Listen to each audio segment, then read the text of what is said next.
Newkirk's poem in side source code, and it appears to all the outside world to be an Adobe Illustrator file. And in fact, it is an Adobe Illustrator file. If you slurped this and dropped it into Illustrator of a certain version anyway, it would actually produce an image. Spasticon 88, again, an artifact of a science fiction convention, clearly in St. Louis. No, you're into hypercards, so I thought I'd send you our hyper program, still being finalized, but your times are roughed in. And again, this is an attempt to produce an artifact that would have been found in the hard drive of a science fiction writer who had been apparently scheduled to speak at Spasticon 88 at the Clarion Hotel in St. Louis in November of 1988. And it has the program, it has a little bit about the participants, convention weapons rules, all weapons must be peace bonded, that's very familiar for science fiction folks, and then the film festival. And it appears that Buddy Newkirk was on a panel called Superstring Theory and Postmodern Science Fiction. A little bit later that same day was a round table called The Next Generation, Fanish or Not, and then Sharing the Fantasy, Interactive Fiction by someone named Stuart Rolfe.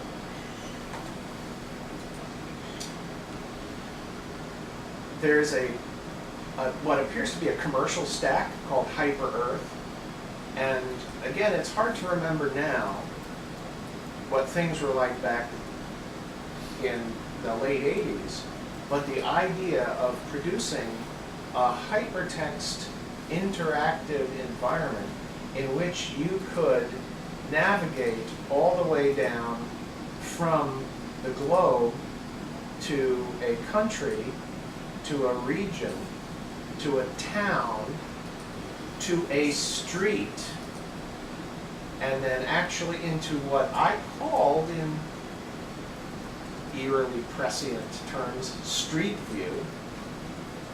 So you could actually drill all the way down. It's one of those things that you have to remember, this was done in 1990, before we had access to keyhole satellite data, or at least most of us.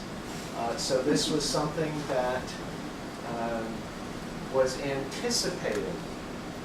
The interface was anticipating ideas which were happening already. There is a mailbox, and it turns out that the mailbox is a mailbox. It is what in those days was the only way you could get your email was by dialing up. And so this is a hypertext terminal emulator, and it appears to have My History as a Writer by Arthur Buddy Newkirk. Just read a paragraph or two here. There are things I find myself remembering from childhood, images that have deepened icons through the intervening years. Nothing you could check on now. Witnesses scattered or dead, photographs and pencil marks faded, a few scraps of paper to tie a narrative to, drawings, scrawled words, lists of people and rules of children's clubs, character names and people in plots. How does it begin? Like this. So you can actually go in and read some of the old sessions. At least I think you can.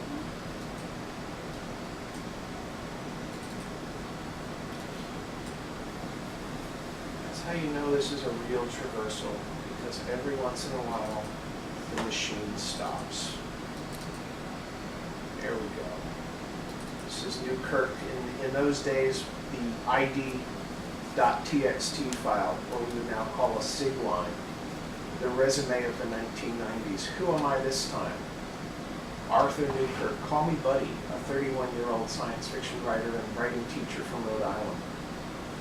So this was, again, a series of artifacts that you would have found if you were scrolling around, looking through the archived communication sessions in Buddy's hyper terminal program. The final stack here is something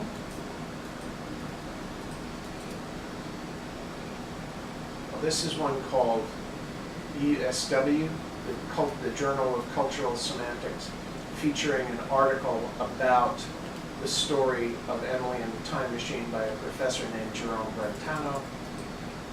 And then finally, a tiny window, which on the original home card is labeled Egypt, which says, what's the password?